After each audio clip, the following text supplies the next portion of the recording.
जो प्रकृति के लगातार आघात हैं, आपने कहा कि उनको सहना ही युद्ध है। सहने को संस्कार मत बना लेना।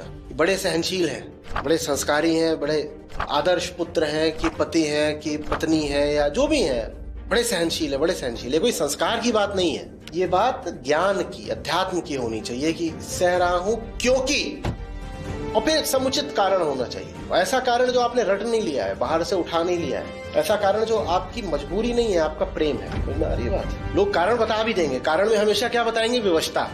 सहना तो पड़ता है, नहीं तो घर बिखर जाएगा। ये तुम क्या बता रहे हो? हमेशा अपने आप से पूछते रहना, ये जो मैं बर्दाश्त कर रहा हूँ या सह रहा हूँ, जो भी है, ये मेरी विवशता है या मेरा प्रेम?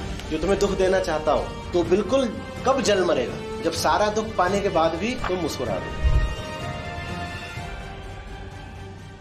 आचार्य जी, जो प्रकृति के लगातार आघात हैं, आपने कहा कि उनको सहना ही युद्ध है। तो एक बार आपसे बात हो रही तो आपने एक विधि बताई थी, don't let it come on your face.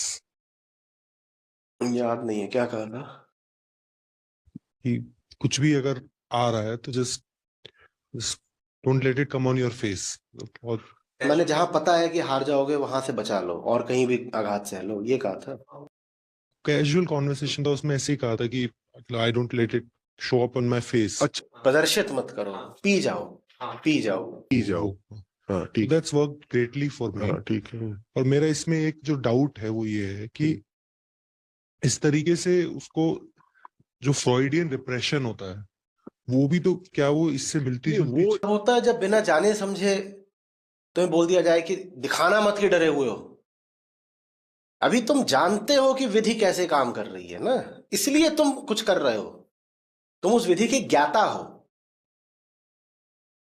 Depression, suppression, ये सब घातक तब होते हैं, ये भीतरी बीमारी तब बनते हैं जब तुम्हें कुछ पता नहीं है कि तुमने क्या कर डाला भीतर।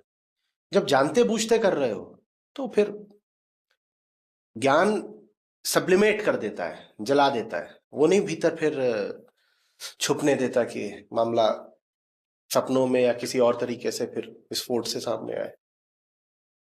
तो अभी एक ऐसी स्थिति, उदाहरण के तौर पर ऐसी स्थिति अचानक से जन्म गई, प्रकृति का आघात हुआ, जिस जो स्थिति प्राकृतिक रूप से मुझसे ये प्रतिक्रिया चाहती है जिसमें मैं पूरा, एक बहू है, उसको संस्कारित कर दिया गया है, ऐसे बहुत सड़ा गला उदाहरण ले रहा हूं, तो संस्कारित कर दिया गया है कि तू ससुराल जा रही है, वहां सास ससुर और बाकी लोग जो भी करेंगे वो तो तुझे बस सहना है, मुंह मत खोल देना।